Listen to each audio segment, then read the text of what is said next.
This is the Wifed Up Now What podcast. I'm Koereyelle, and this conversation is all about marriage management advice for millennial wives. Today, we have two very special people in the studio. Now, they are near and dear to me personally, but y'all are going to fall in love with them too. Please welcome to the show, the Forresters. We have Dr. Michael and Larraine in the building. Good morning. Hey, Good morning. Hello.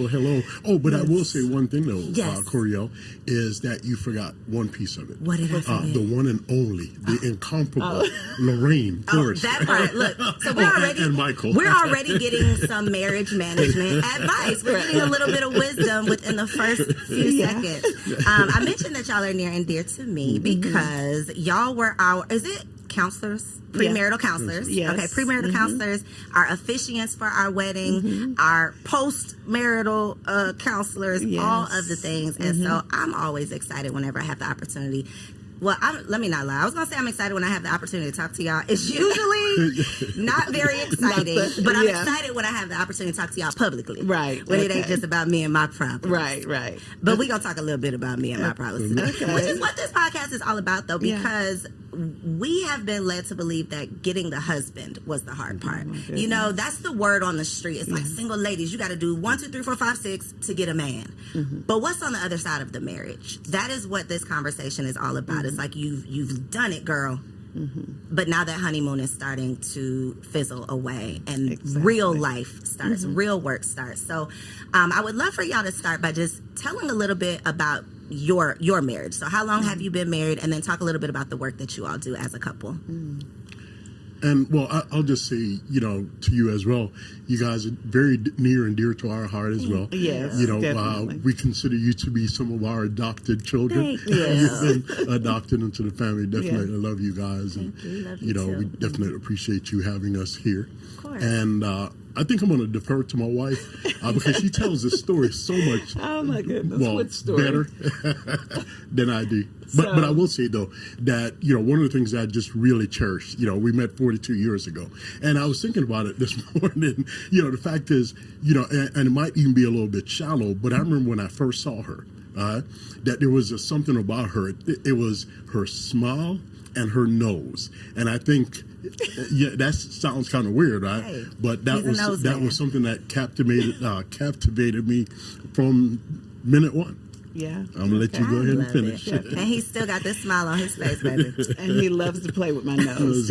But so we did meet 42 years ago. It was love at first sight. I loved the Porsche that he was driving. Okay. No, that's what caught my interest. But initially, I'll say, long story short, it was not love at first sight. He actually went to friend zone for a minute there. And then meeting his family, knowing how he was raised and all of that is what helped me to allow him to be more in my life. Okay. And in my son's life, I had a son who was 1 year old. So long story short, we've been married 38 years. And all of them have been absolutely perfect. I've been the perfect wife. That part. Right. Okay, now the truth. The truth, yes. So there were a lot of things that happened that I did not expect, that he did not expect. I definitely put him on a pedestal. I thought he was so far beyond the average guy, and found out that was not true. Found out that was not true, and which is why we do what we do. We ran into some very difficult times that included my non-negotiables. Yes. Oh my gosh, you just said so much to unpack because I know some of those difficult parts. They don't know some of those difficult parts, but I want to talk through some of them because the expectation that we have when we enter marriage is what leads us astray a lot of times. Not only is it our own personal expectation, sometimes we don't even really know what our expectation is, and then we get there and it's like, well, this ain't what I thought, but I didn't really think about anything. So we don't really know our expectation, and if we don't know it, we can't communicate our expectations so that our partner could actually meet our expectation. Exactly. What do you feel is a realistic expectation for a woman becoming a wife? Like, what should her real expectation be? Because a lot of us enter marriage and it's like, wait a minute, hold on. This ain't what I thought it was. Yeah, there are several things. Number one, expect that things are going to change, period. And all of those ideas about things will ultimately go smoothly because we love each other and we're pretty much on the same page when we say I do. But the reality is, first of all, you need to do premarital counseling before you say I do. And that way, some of the topics will be discussed. So you'll have an idea of what you're getting into. And then once you get into the marriage, to understand that things are not going to always go smoothly. Finances need to be considered, how you manage your finances, how you manage blending family and friends. You need to also consider your sex life, your spirituality.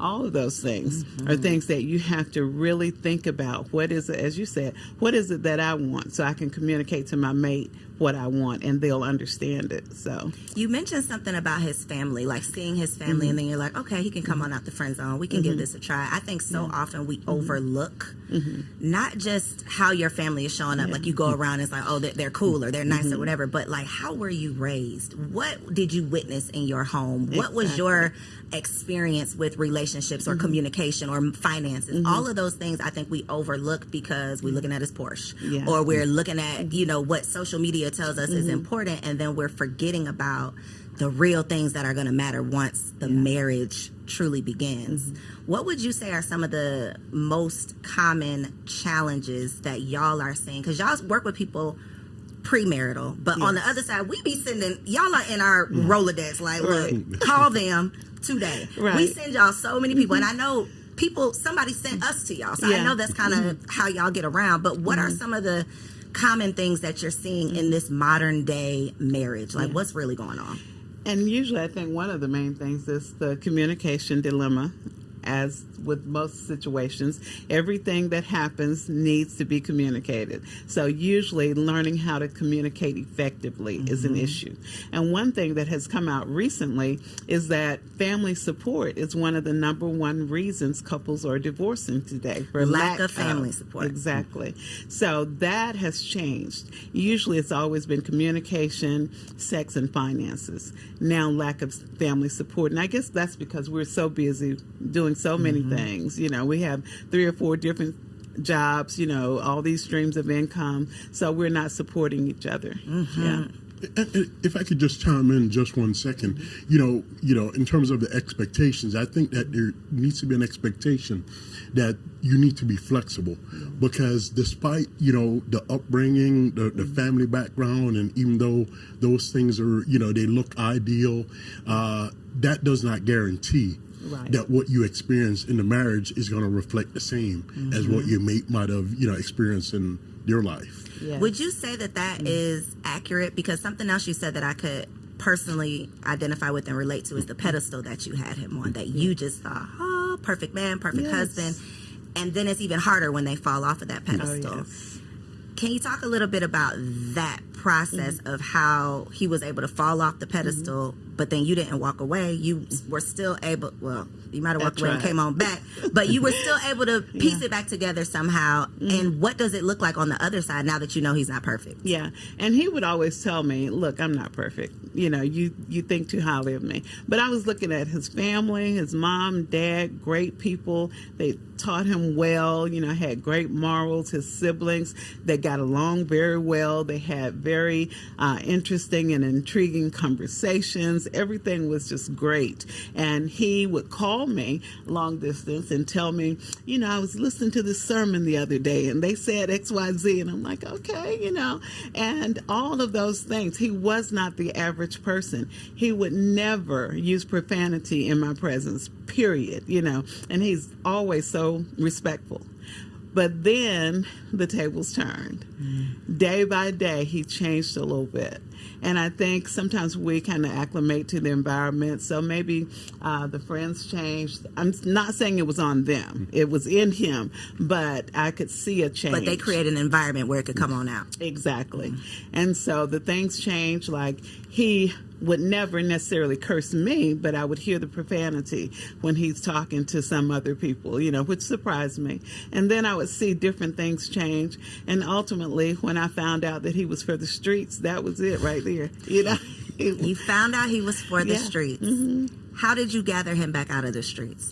You don't have to go into all the details, but nobody walks down the aisle thinking they're going to find out that their husband is for the streets, especially not when they had him up on this pedestal. Yeah. But these are the 40-plus year experiences that we have to hopefully not be prepared for, but at least be aware of. Right. And so one of the things that I did not expect this to ever be this person.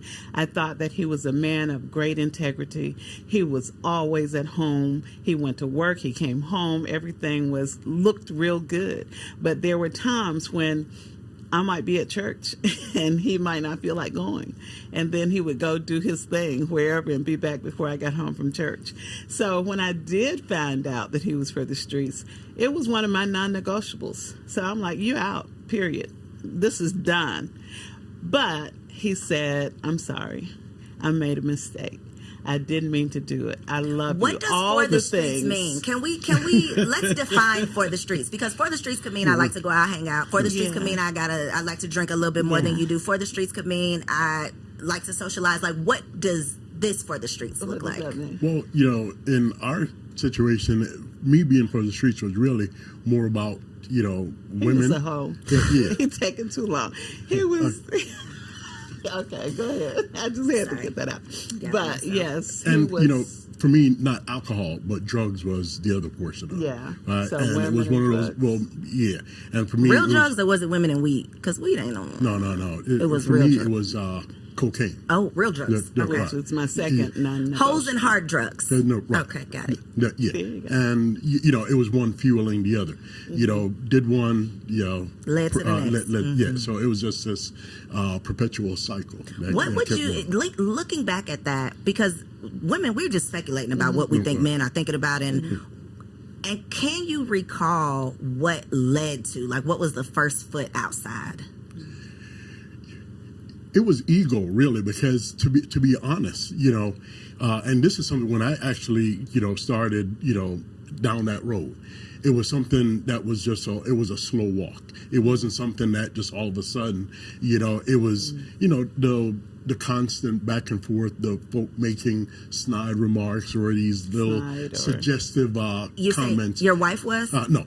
In terms of the other person. Oh, the other person. Okay, got you. Just the little suggestive comments, and it was years before something actually happened. So it was definitely a slow walk. And one of the things that I can say is, even though my wife, is the incomparable, the one of a kind, she wasn't exactly perfect.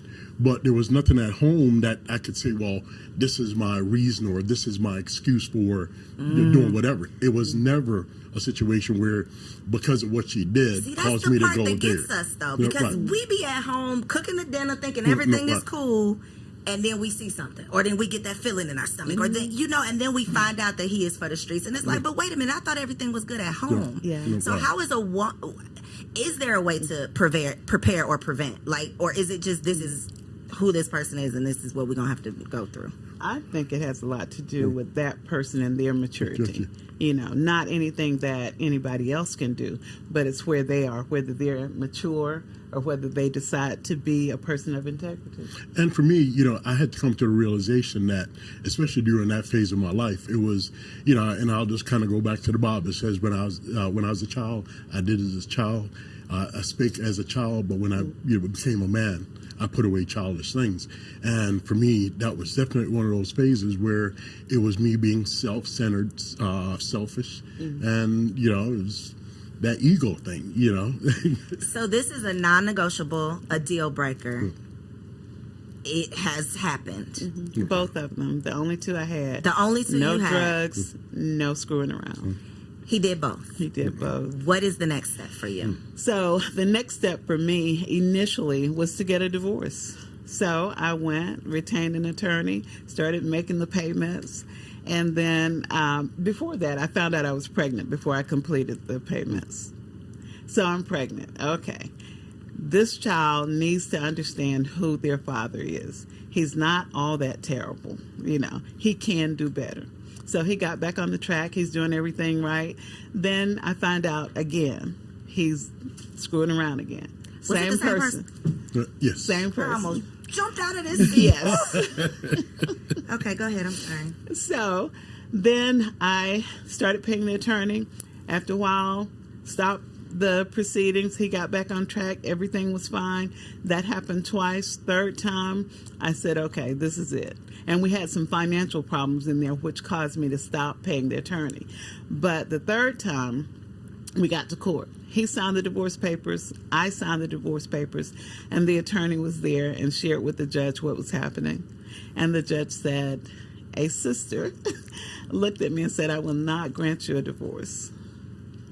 And I was thinking to myself, where's your boss? Because somebody gonna grant this divorce. Exactly. But she ordered us to go to counseling and come back in 6 months. But we actually got back on track and never went back to court. It was years later before they even closed the case out. Because what I discovered was that perhaps God had something different with all of these obstacles that wouldn't allow me to get out of this marriage. So I started saying, God, what do you want? And then God prompted me to change. And I did go to one counselor at our church, and she had the audacity to tell me I had some issues. No, ma'am. No, she did not. I was like, wait a minute. He's all wrong. He's the one doing wrong. Exactly. And she shared with me some of my shortcomings. So that coupled with my conversations with God, I changed my behavior, and then he could see. I think that's what helped him to see that change was possible. So as a woman in this scenario, and I'm sure this is something that comes up with your couples, how do you not internalize it and make this about you when it's obviously, something that he's dealing with? That's part one. But then part two is, how do you take accountability of maybe you're not making this a safe space at home? Maybe you do have an attitude, whatever the counselor told you, like maybe there is some things that you need to work on. How do you not blame yourself, but then also take accountability for your part in the partnership? Yeah. So initially I started to go down that hole, as most people will, what's wrong with me? Why is it that he's out seeking something else? What's wrong with me? And then I soon realized that there was nothing wrong with me. And anything that I thought was wrong, I could fix it, or be happy with it. So I did work on myself. And then I was able to say, you know what? This is his problem. He has the issue, not me.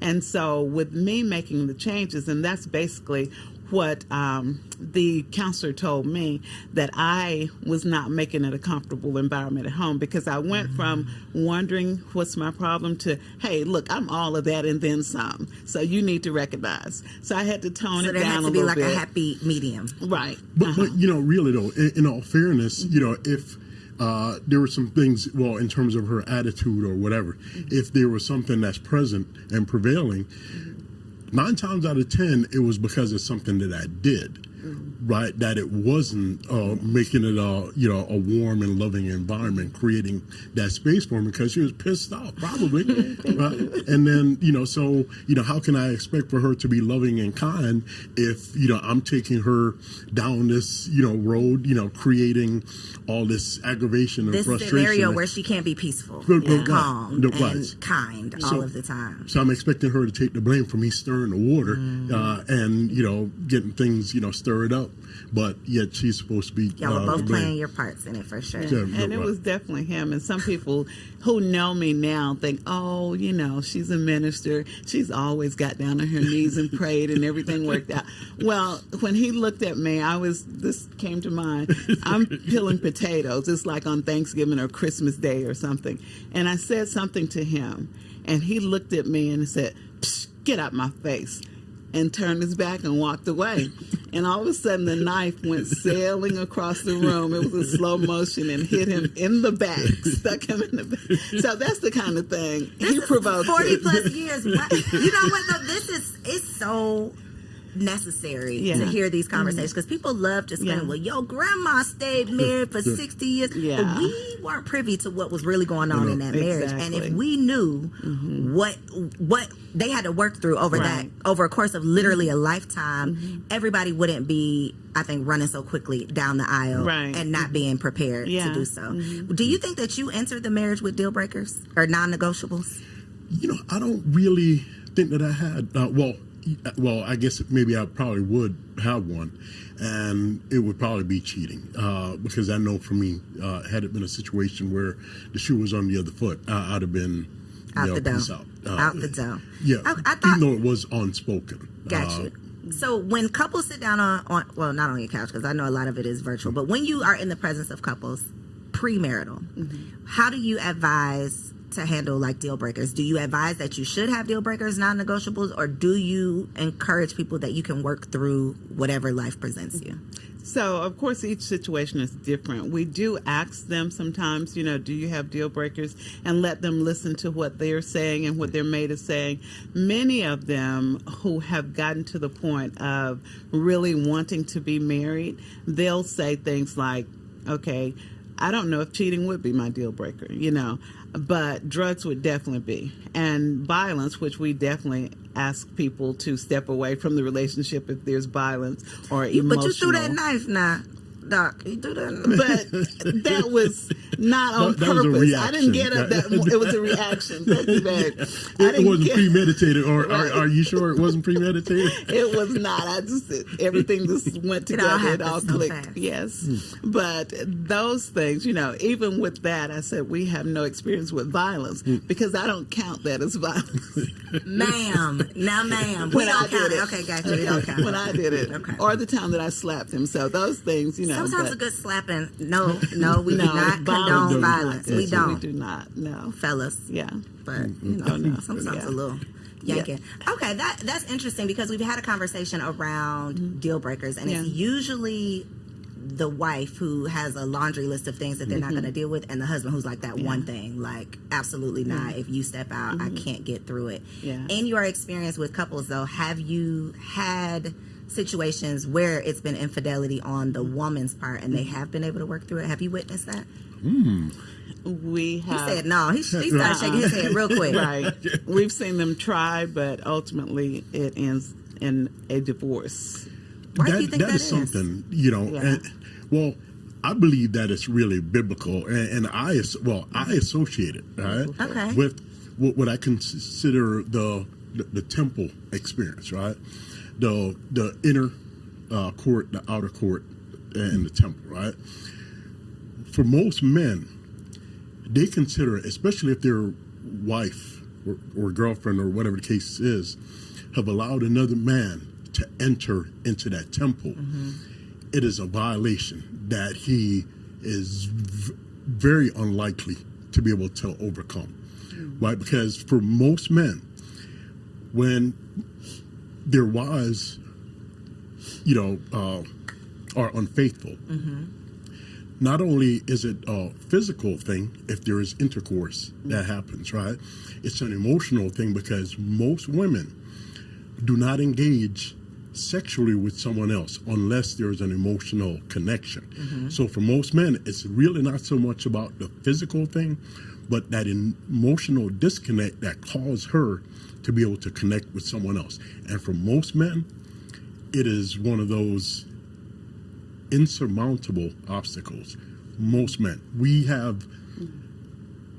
Can't think of one, huh? I can't even think of one We've right now. We've had several of them say that they would stay in it and work through it, but usually it turns out very bad and ends in divorce. Of the couples, if you had to just not necessarily give a percentage, but do you see more infidelity on the part of the husband or the wife majority of the time? Most of the time it's the husband. And then we've seen an increase, though, in the wives over the last, I would say, 8 years or so. But definitely the men are still leading. And do you think, or what are some of the, because again, we want to have preventative measures, right? We don't all want to be, I don't want to be slapped in the face and then I got to get myself up and figure it out. Like if there's something that I could do, conversations that I could have, things I could be on the lookout for, ways that I can improve myself to prevent some of these issues, infidelity being one. Are there any things, like, just based on the real people? Because a lot of these podcasts, we just making up stuff, talking about what we would do if I was in this situation, but you haven't been, so what are you talking about? Right. The real people that you've seen, what is the real cause? Like, what is making people step out? And how can we prevent it? I think it's insecurity and immaturity. You know, the insecurity, that stroking and making you feel good, you know, everything can be good at home. But if I have 10 more people telling me I'm great, or even one more telling me I'm great, then that's going to pull me outside a little bit. So I think when we come into the marriage relationship, it's important that we're mature, and that we also, before we get married, that we look at those red flags, that we pay attention to them. You know, I was actually doing a show with a young lady the other day, and she talked about being at, what is it, where you go ride the go-karts, and she was rammed by her fiance, and you know, all of this was online, but she said it was a red flag for her, but she just said, oh, because why would you do that? Right. But something in her told her that this was his temperament, you know? And so those red flags, even if you're not sure, just be still. Don't jump into it, you know? So, but what about if they come on the other side of the marriage? Then you're going to get some help. And if help does not help, then you need to get out. With our situation, I did see progress. I made changes, he made changes, and daily or monthly I could see the changes. So that's what helped me to stand. Plus, I wasn't having any luck with the divorce thing. But that's what we advise people. If you see progress, then make sure you can then, you know, look forward and have hope. But if you don't see any change, you're going to have to make the change. Yeah. And if I could say this, you know, I think, you know, we get caught up in this notion, you know, we're in love and, you know, we look forward to this life happily ever after. And, you know, it's just this all fluff and glamour and glitz, right? When the reality, that is not the reality, right? And I think people really do need to realize that they need to going into marriage. It needs to be eyes wide open. Right, that you're not dismissing these things that are these little red flags to you, that you are addressing them up front if you can. You know, surely there are things that's going to happen, you know, because if you're going through life together, there are going to be obstacles. There are different things that's going to come up. But when there are these blatant red flags on the upside, on the front side of it, and you ignore them, that's ignorance. Right, so you know, we definitely encourage people to go into it eyes wide open in a loving way, right? And you know, share your concerns or whatever. If your partner is willing to make changes or whatever, take note of that. If they're not willing to make changes, take note of that too. Exactly. Because and I remember this and I'm going to link below when y'all were on Girl Stop Playing, because I remember a part of the conversation was how a lot of times one partner is dragging the other one in, and it's like, well, if they weren't interested in premarital counseling, 9 times out of 10 on the other side of the marriage, they're not going to be willing to sit in and work on and talk through, you know, what it takes. And there's so much that you're going to have to work through and talk about, especially when we start talking about having kids. You know, throwing that into the equation. Marriage is just not all fun and games. I mean, it is not. No. And this is coming from someone who used to heavily promote, girl, I know you want to get married. Let's get this, let's get together, let's become wives. Right. Now that I'm a wife, I'm like, sis, it might not be for you. Because it's motherhood and marriage. If you are not all in and committed, it's a shit show. Like, it is hard out here. So you talked about communication and intimacy, which, you know, we hear about finances, communication, intimacy. These are the challenges in marriage. One of the conversations that I've had around communication, though, is sometimes the lack of communication. So sometimes it's we don't know how to communicate, but a lot of times on a woman's part, it's I'm going to avoid some of these tough conversations. Talk about the impact that being an avoider can have in your long term in your marriage. Yeah, and that's just like sweeping something under the rug. Eventually it's going to pile up, and then you got a whole lot of stuff under there. So the best case scenario is go ahead and discuss it, but figure out when and how to discuss it. One thing that we recommend that couples determine a specific date or 2 dates out of the month that they're going to have conversations, a check-in period. And that check-in period, then I know and my husband knows that we're going to have some tough conversation. And sometimes it might not be anything, but we still have that on the calendar. And when we do have those tough conversations, we also need to put a time limit on it. When we went through stuff, we would be up like 3 or 4 hours at night talking, but do it about 45 minutes. And if you still need to say something else, then table it and say, okay, we'll address it in another couple of days. Because if you keep picking at it and one of you are not into it, you're not going to get anything positive out of it. So with communication, you're right. The lack thereof is the biggest problem. So make sure it happens. Be intentional about it. Have a check-in time. So that they don't have to do what I do. Because y'all be seeing that email come through. Koereyelle is scheduled at 3:34 in the morning because we didn't had this argument, and now I got to call the people. Now we got to see the people. So instead of doing that, you already have this time set aside, so it's not like I'm in trouble, because that's what it turned into. I'm telling on you. So instead of that, it's like, no, we already have this dedicated time. We're going to meet, we're going to talk, and I'm not going into it mad because it's already on the calendar. Better than me. And I was just going to kind of add to that, in terms of the communication. One of the things I know that we see a lot, right? And this happens to happen on the woman's side of it, that they don't want to have the conversation with their husbands, right? Because they don't want to upset him. They don't want to bother him. So, we just kind of let things, especially early on. How does that work out for you, though? It doesn't. I'm like, girl, be yourself. And then the next thing you know, you have just this major explosion, because things are swept under the rug. Or you turn into like a shell of yourself because you don't want to ruffle any feathers. You don't want him to be. I was literally on the beach, y'all. You should be happy on the beach, right? You on vacation, you on the beach. On the beach in Miami, and a couple were not that far away from me, so I could hear the conversation they were having, and something had upset this husband. And the wife just kept saying, okay, but baby, I want to have a good day. Like, she was really trying to diffuse it. Okay, well, let's just go to the beach. And he was just mad about whatever it was, to the point where this was like a 30-minute thing. And at the end of the 30 minutes, she's just like, well, I'm just going to go. Like, she was just so beaten down. Let's just go to the water. She's like dragging him, trying to hold on to his hand and make him cut to the water. He ends up going back. And it was just such an uncomfortable, awkward thing for me as a stranger to even witness. But I think it was a representation of so many marriages that I don't want to ruffle any feathers. Let me just calm you down. Let me just give you your way. Let me just... And then you end up doing yourself a disservice. How can we avoid that part of it? Is it just being assertive and standing up for yourself, or... And it's like you said at the beginning, first of all, we need to realize, what is it that I'm asking for? Because if I come to you and say, babe, I don't want you to wear blue jeans ever again. And you say, well, I think I want to wear them on Tuesday. And I said, well, okay.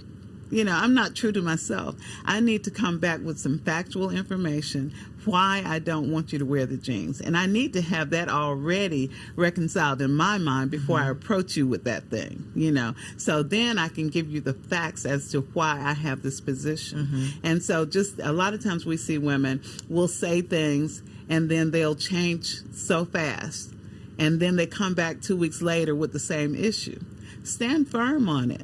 Make sure you solidify it in your mind before you present it. And then when you present it, you have factual information that will help them to understand what you're saying and why you're saying it. And I think another part of it, too, is, in terms of, avoiding these type of situations in the marriage, is making sure that you're actually working on yourself, making sure that you're a whole individual in this marriage, because if not, you'll just find yourself just being the shell of a person, not really adding any value in a marriage, in a relationship, and that's not fair. And really to either of the persons in the marriage. You have to be a whole person. It's tough. It is. Once, because you become a half of a person real quick. Once you say I do, now you're the wife. Now you're not just the woman, you're the wife. Yeah. You got this whole nother responsibility. And then you become the mother. So now you're like a quarter of who you were. And I think that is where some of those issues come in, because it's like I got to manage all this stuff at home. To your point about the lack of family support, a lot of times the mom becomes the default parent. Now now I'm stressed out. Now I got an attitude when you come through the door. Now we got something else to argue about, and all of that compounds into a tough life. Yeah. And if you are dealing with your own tough life, which most of us don't know how to deal with, we're not communicating to you. You got your own stuff going on. You're seeking whatever you're seeking to try to get through it, and then we got to come see y'all. Yeah. And scheduling is something that we don't do in marriage. You know, we have businesses, we make appointments, we schedule things. If we schedule things in our marriage, schedule my me time, schedule your time. What about sex? Should we be scheduling sex? Yes, we definitely should schedule sex. We are dealing with multiple streams of income. We're always working. We look up and 2 weeks have passed and we haven't had sex. You're already 6 times down. Dang, so wait a minute. So what's the goal here now? What's the goal? What we going It for? still remains 1, a minimum 2, of 3 3. times in a 7-day It still period. remains a minimum of 3 times. I'm glad y'all said that, because me and Kendrick had a little back and forth about, is it 3 or is it 4? I knew it was 3. I told you it was 3. He said he was going to call you. I knew A it was 3. minimum of 3. Well, Kendrick, I think we're going to get you an extra one. He's like, no, because it's supposed to be the majority. I'm like, sir, relax. 3 is good. But seriously, other than lack of intimacy, what are some other, besides scheduling it, like what are some other preventative things that we should be aware of? Like, first 1 to 3 years of marriage, when it comes to intimacy, what is your advice? So women often say, well, I'll do it for him. You know, okay, he wants this. Sex is a two-way thing. Ultimately, when you get down to it, both of you hopefully are enjoying it. So embrace that mindset. This is not for him. This is for me. I enjoy it. You know, you're looking at and thinking about things that you want to do, things you want to have done to you. That helps you to get into it.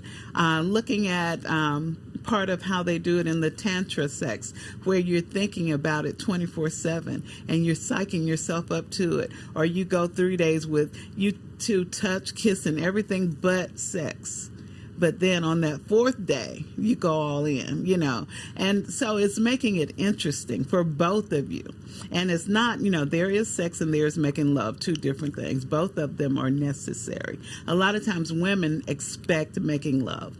I just can't, because we had an argument 5 days ago, so I can't do it. You can. You could just If have a he little asks you- sex. right, and enjoy it. That part. So if you got an attitude, though, this is the men are from Mars, women are from Venus thing.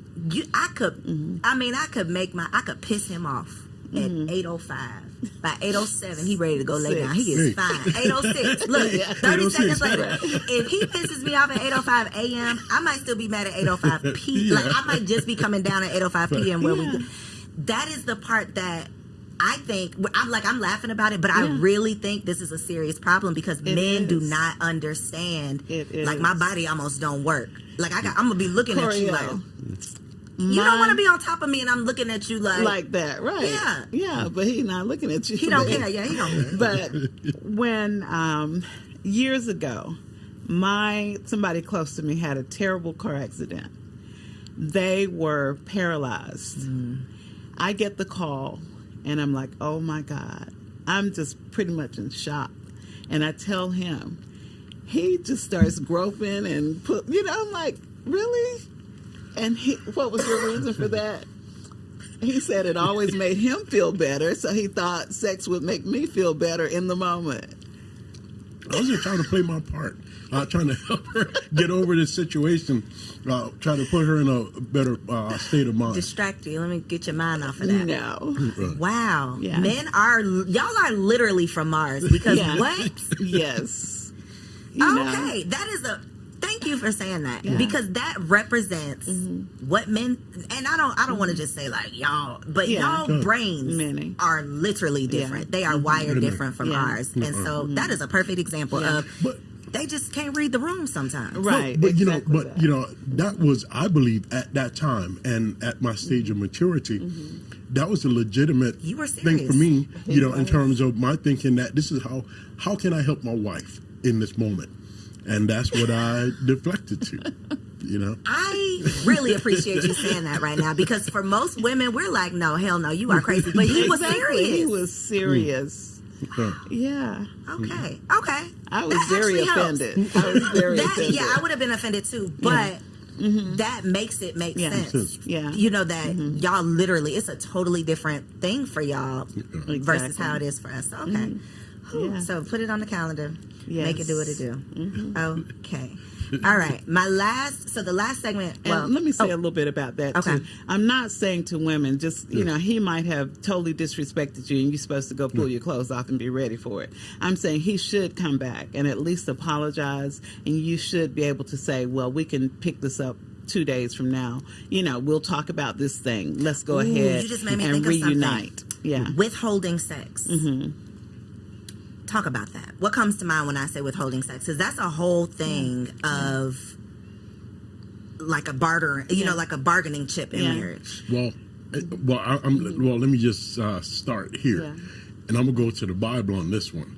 The Bible says, "Do not withhold from one another, except by mutual consent, and for a predetermined amount of time, so that you don't fall into temptation, because your body no longer only belongs to you; it belongs to your mate."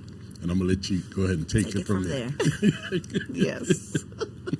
And that is true. And I have learned that withholding sex is not a good thing, because it really doesn't accomplish anything, but it serves to push the two of you further apart, And the reality is, if he's looking for sex, which most men are not looking to make love, or not always, then he can go and take things in his own hands.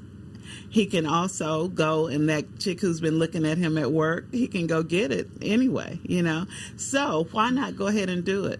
It's healthy. Just like if you go walking together, you go running together, having sex helps you in terms of building up your heart rate. It helps you emotionally. It gives you a state of peace, So go ahead and do it. If you want to withhold something, don't fix dinner. Do something else, but don't make yourself do without enjoying sex. And if I could say this, in terms of men being wired different, I think you did say that word, wired different, and it just came to my mind the fact that for most men, we're probably two-way switches. Women are three-way switches, and I'll put it like this, because for most men, it oftentimes it's just a look or something or a touch that gets us to that point. Whereas with women, it's three ways.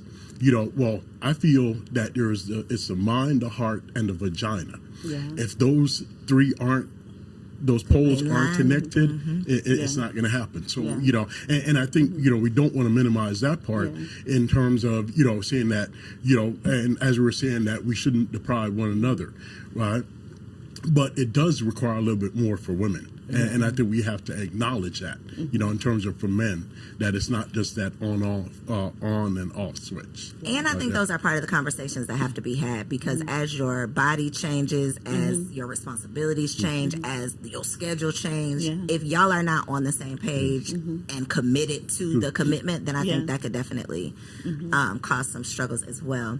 Okay, so we do a segment called Wifey for Lifey. So I want y'all to look in this camera right here, each of you, and just give one piece of advice for a wife in her first year of marriage. Her goal is to be wifey for lifey. She's trying to be 40 plus years in, hopefully more than that. One piece of advice for her to be wifey for lifey right here in this camera. I would say to love yourself. Always make sure you look good, make sure you feel good. People are attracted to confidence, so love yourself. And for me, I would say, remember the covenant. The covenant is really that it's two people entering into an agreement that they're going to achieve a goal, mutual goal together. I love it. Okay, so for the people who need to call y'all, because there's a couple of y'all need to call this camera again and tell them where they can find you online. I know y'all got some events going on, so how can they stay connected with everything y'all got? So definitely you can find us on Instagram. It's ARM, ARM _ Michael and Larraine.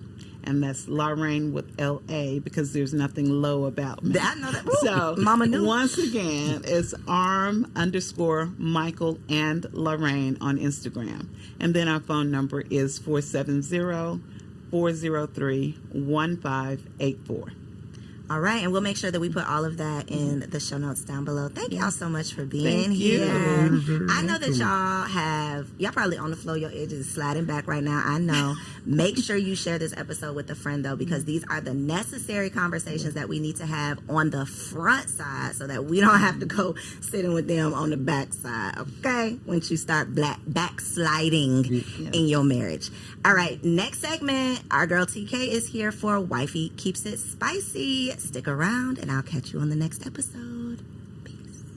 Hello, ladies. Welcome back to another Wifey Keep It Spicy with your girl, Takesha. I am super excited for this week's little chit chat because, one, I feel like I was a little strong-armed into this conversation. I'm going to be honest, y'all. I be trying my best to drop the jewels, the gems when it comes to being a freak, being nasty, doing all the things, enjoying intimacy with your husband, because why do all that in your single life and then give your man side lazy booty, right? No, we gonna turn up when we get the ring. That's what we really supposed to do. But I felt like I was going to be operating in disobedience if I continued down that path. So here, y'all, real quick, just to let y'all know, if this is your first time watching, we drop all the tea, all the gems, all the jewels when it comes to keeping it spicy as a wife. But this week, and it might be a series. I don't know. Y'all let me know if y'all want to flip this into a series. We're going to shift, right? Because I feel like there's a plethora of things in between the reasons why a woman cannot be as freaky for her man or show up at nighttime when those lights dim. I feel like there's a plethora of reasons why she can't do that. So before I give y'all the gems on buying stripper shoes and getting this toy and putting this pole in your room, we got to talk about something that I feel like is incredibly important and crucial. Now, it might not be for everyone, but it's for someone. Do you know that it is possible to love and enjoy a man, your husband, and not respect him? Do you know that it's possible to love your husband and not respect him? That's the question I ask, sis. Yes, it is a very real thing. And what I found out is that women are so exhausted from overcompensating in every area because their man doesn't step up in these areas that when it comes to that time at night, they like, sis, you're gonna get this little lazy side booty because I feel sorry for you and I'm here and I'm the only one you got, right? You can get into the mode of doing so much all the time and he's doing so little in your mind that you don't even feel like he deserves for you to really pull out the stripper version of yourself or whatever, fill in the blank, the porn star version of you. And so I have to speak on this because I feel like so many women, especially those that have been married for a long time, or some of y'all that done ignored a lot of red flags and you still said, I do, this video is for you. Now, I do think it's possible to regain respect for your man. I don't think all hope is lost, but it's going to take a lot from you. It's going to take a lot of maturity from you. So listen here, sis, what we are going to do, if you connect with this, if you feel like, girl, I'm doing so much, I'm a professional woman, I had my bag before I got him, especially if y'all got married later in life, you got married in your late 30s, your 40s, you're like, shoot, I'm good, I look good, I can get any man I want, like, God bless you, you done got a trophy, this is good for you, this is for you. Just like your man has to learn leadership and masculinity in a lot of ways, sis, you have to learn submission and femininity too. Because you have been leading your life for so long and you've been making all the decisions, you've been the boss in your company, you've been the leader in your friends group, you've been the smartest. It takes intentionality and aggression to learn the opposite, to learn to fall back, to learn to follow, to be submissive and compassionate and kind. And so what I want you to do is I want you to have a real conversation with your husband. Now, don't go and tell him that you don't respect him, but I need you to have a conversation with him and let him know that you are transitioning into a new woman, that you want to be all that God has called you to be when it comes to being a wife, which is compassionate and kind and patient, which is a nurturer, which is a submissive wife. And as you're telling him this, because this is what I did with my husband, I said, hey, things going to be different. Because he wasn't used to it. He was used to me leading in a lot of ways. He was used to me giving him neck. So I had to warn him. I didn't want to just switch up. I'm like, hey, let me let you know, I'm transitioning. I'm shifting into this woman. And as I do this, I'm doing this because I trust you. And I know that you are created to be a phenomenal leader. But I must admit, I have been in the way. I have strong-armed my way in a lot of decisions. I've pushed you to the passenger seat. I want you to get back in the driver's seat, Daddy. I want you to make the decisions again. I want to support you. I want you to know that I trust your leadership, right? And having these conversations with our husband, not only to ask them for grace as we are transitioning, but letting them know, hey, it's yours. I don't want it anymore. And I promise you, as you see your husband step up more, as you see him making more decisions, as you see him saying, setback, I got this, baby, you're going to want to throw it back at the end of the night. You're going to want to do it well. You're going to want to do it just like how he likes it, okay? And so a lot of us have to admit we've built a man that takes the back seat a lot because I got it. I'm good. I'll take it out. I'll do that. No, baby. All 2024, we are going to sit in that passenger seat. What they call them, passenger princess, whatever. We're going to set our cute little tails over there. And not saying we don't have ideas or thoughts, but we're going to let our man take the lead so that we can gain that respect back for them. So that when it comes to being spicy, oh, that's going to be light work. So y'all let me know how y'all feel about this. Let me know, are you going to have that conversation with your man? Are you going to let him know, hey, I'm ready to transition. I'm tired of wearing pants. Give me my skirt back. If you're going to do that, let me know in the comments down below and share this with a girlfriend because it's going to help somebody. Okay, until next time, y'all.